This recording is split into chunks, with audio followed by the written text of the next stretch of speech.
Well, it's Monday, and over the weekend, I went to 8 different estate sales. And out of those 8 houses, I only came home with 3 things. So the first sale that I went to, I got there about an hour and a half before they opened, which around here is great. You're typically number 1 through 10, maybe 15, and there were about 50 plus cars lining the street. So I drove to another estate sale a little bit further away, and I got there right when they opened. And there were only 5 cars on the road. It was the second day, but there were only 5 cars lined up in the street. I'm like, great, maybe I can actually look around at this house and see what I can find. And all I found were prices that were insane. So I didn't buy anything at that house, and I drove back to the other house after doing some errands around town. And 2 hours after that estate sale had opened, there were still people outside, about 25 people standing outside that couldn't get into the house because there were so many people there. They had to limit how many people went into the house. So the next day I drove about an hour and a half east and went to a whole bunch of different thrift stores and estate sales and came home with 3 items. The first one is this weird looking Nintendo DS that I've never seen this model before.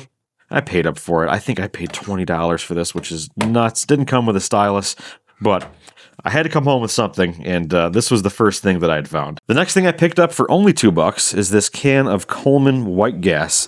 And Coleman stuff always follows me home, so I had to get this, obviously.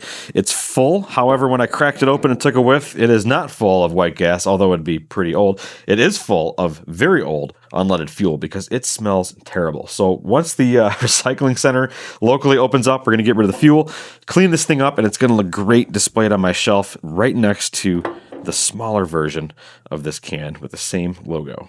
And the last thing that I ended up buying is this old school metal parts storage cabinet. This one, well, it's going to be a part storage cabinet. Most of the time I buy these, there's dividers in them. This one, all of the drawers are wide open, so going to give it a nice little cleaning. It's got a good look to it. I buy these all the time, just like the Coleman stuff. So only one thing out of 3 that I'm probably going to sell, and the other 2 I'm going to keep. So not the best weekend for estate sailing. So the only thing sadder than those weekend finds on weekend sales, the Ephemera store has been really, really slow here. I'm going to dig up these numbers here for you quick. So the Ephemera store, next to nothing has sold. We've got 2 items that went out. One of them is this August Schubert Wagon Company letter right here. This one went for $13 free shipping. So that's paying the bills.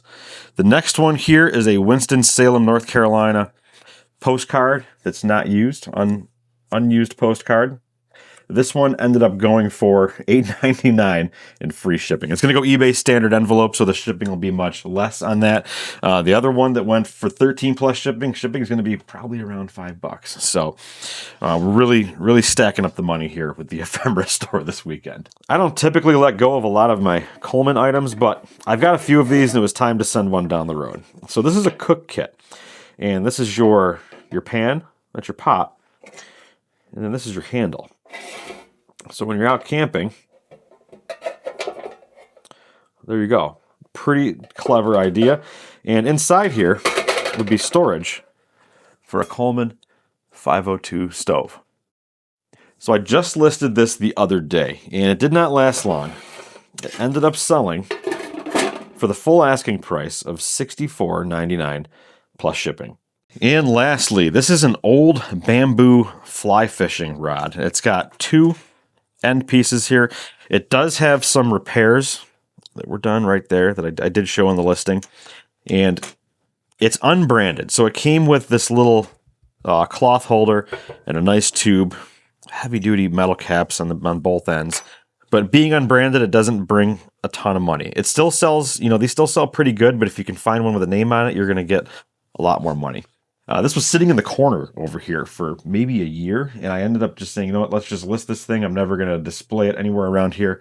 And I took a best offer of $120 plus shipping.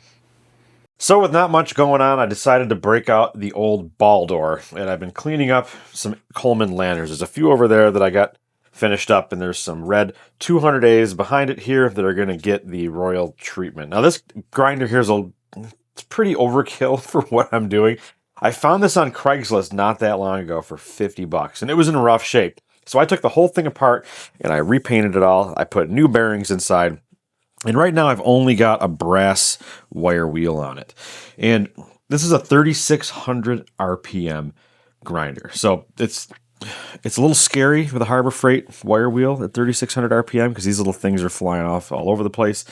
And it's also overkill for buffing, and I need one for buffing. I don't have a wheel on here right now. This thing's better suited for basically just grinding. It should have 2 grinding stones on it for sharpening, shaping. And you can see on the back here, this is an 812 RE, and the E means exhaust. So on the back side of this thing, it's got these 2 ports that you could hook a vacuum or pipes up to collect all your metal shavings when you're working. So I was thinking about maybe selling this because it's not cheap. If you go online, there's one of these new on eBay for around $1,500. And if you want one with a warranty from like an actual dealer, you're probably spending about $2,000 for one of these machines. And moving it around kind of sucks. I've got a stand over there, but it's not on wheels. And I don't have a good place to put this thing. So I'm going to put it on the scale here and show you what it weighs. I'm hoping this little scale goes up to 110 pounds. So hopefully it'll handle this. So on the scale, this thing is topping out at 75 pounds, 10.4 ounces with the one wheel on it. It weighs a ton, and it is not fun to move around. But anyway, let's take a look at some of the projects that are going on right now. Otherwise, this video is going to be like 4 minutes long. So this is a Coleman Feather 400, model 400B, that I picked up at a garage sale not too long ago. Now that I'm looking at it, it looks like the top's a little bit crooked maybe, so I maybe just do a little bit of adjusting on it. Cleans up really nice. Didn't have to do much to this one. It's got little fold-out legs here. And it came with this little pouch. That's pretty cool. It's got some initials on it, but not the end of the world. And this one fires up right away. Like I said, didn't need much. Didn't look like it was used very much.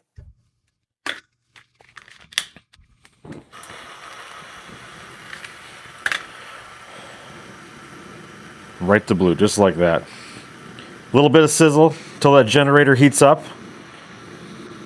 Then it kind of smooths out.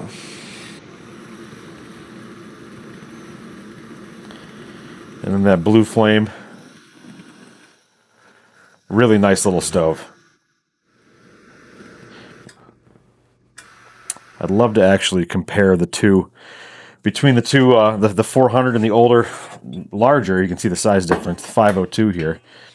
Put a pot of water on both of them and see which one can boil the pot of water quicker. This one here, this one's one of my best ones here. This is a 502 from 1978. It's got a black valve on it and a white sticker. Very, very clean. And the project one that I'm going to be working on next, this one's from 1962. You can see it's had a little bit more of a rough life. This one has a red adjustment knob on it, a clear sticker on the back. All right, let's take a look at some of these 200As.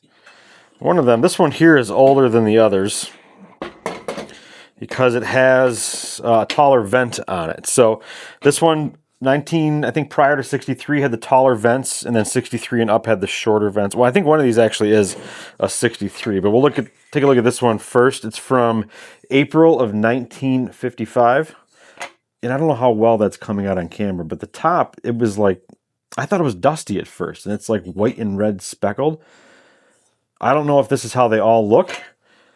It doesn't look like someone was like spray painting nearby and got it all messy, because the rest of the lantern doesn't look like that, but I don't know. Let me know in the comments if that's how that's supposed to look.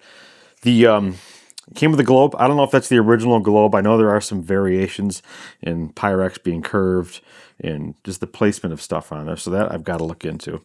This one also has a yellow bordered logo on the bottom. The rest of them have a white border logo.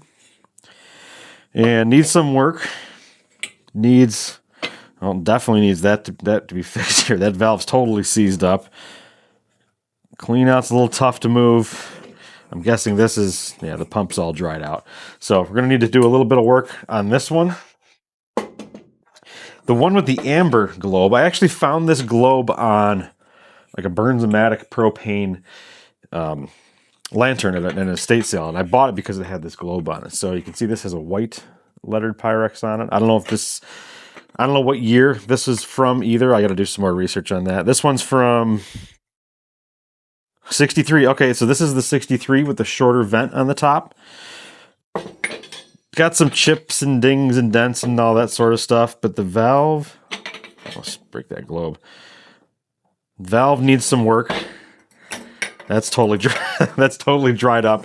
So yeah, that's seized up a little bit. Really hard to turn, not totally seized up. So it's going to need some work. I do have packing, the graphite packing for the valves here, in case I chew those up. The next one is really, really nice. This one's got the striker on the side of it here, and this is from 1971. The base has a little bit of an issue. You can see the paint flaking off, but not too bad. Jeez, be careful here. Last thing I want to do is break this globe, but look at the insides, if you can see through the globe there. This one's had very, very little use. Newer style cap on it. Valve is very free. The clean out also moves very freely. How's this one here? Pump's dried up. All right, so the pump cap will need to be taken care of. We'll soak that in oil. But honestly, this one probably doesn't even need to be taken apart all that much. If I threw a mantle on that and I got this pump cleaned up, it'd probably just fire up right away. All right, one more show and tell lantern. And this one is a 242B. This came out of an estate sale. And this was from the second day of the estate sale. You can see this, it needs to be buffed and polished. And that's why I want to either sell this or get another grinder dedicated to just polishing stuff. So second day of the sale, first day I didn't make it to. It was over an hour away, and they had lanterns all over the place. There was an entire room full of lanterns, probably 50 or more lanterns. And when I got there, the second day, figuring stuff's going to be half off, which it was, I grabbed a bunch of 200As without globes and some 200s, 220s and 228s also without globes. And I'm walking, cashing out, carrying armloads of lanterns. And a guy comes up and says, "Hey, do you like Coleman lanterns?" I'm like, "Yeah, man, what gave it away?" Turns out he's the owner of the house. It was a living estate sale. And he didn't put out all of the stuff that he had. So he went into this back room and he came out with some 200As that were brand new in the box, and he wouldn't sell them. I even asked him, said, "Listen, buddy, what's your I don't want to sell it price?" Wouldn't do it. But he did come out with this. And it was since it was half off day, he says, "I'm going to mark this at $60, and when you go to the counter, you'll pay $30." Very happy to do that. The pump is in great shape. The valve is free. A little clean out here is also free. It's got an old style tiny cap in here that, honestly, the gasket looks like it had been replaced. I know you're not going to see that, but that's a good thing. So I'm probably going to be ordering, what I like to do is get a bunch of these all together at once and get a parts list going.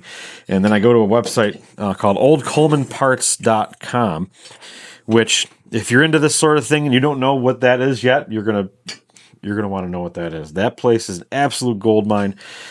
It is a treasure trove of just every part you can think of to get one of these things back up and running again. So this is going to need a few things, not too many, to get it back up and running. But I don't know if I want to take it all apart yet, until I can get a dedicated buffer to get it really cleaned up.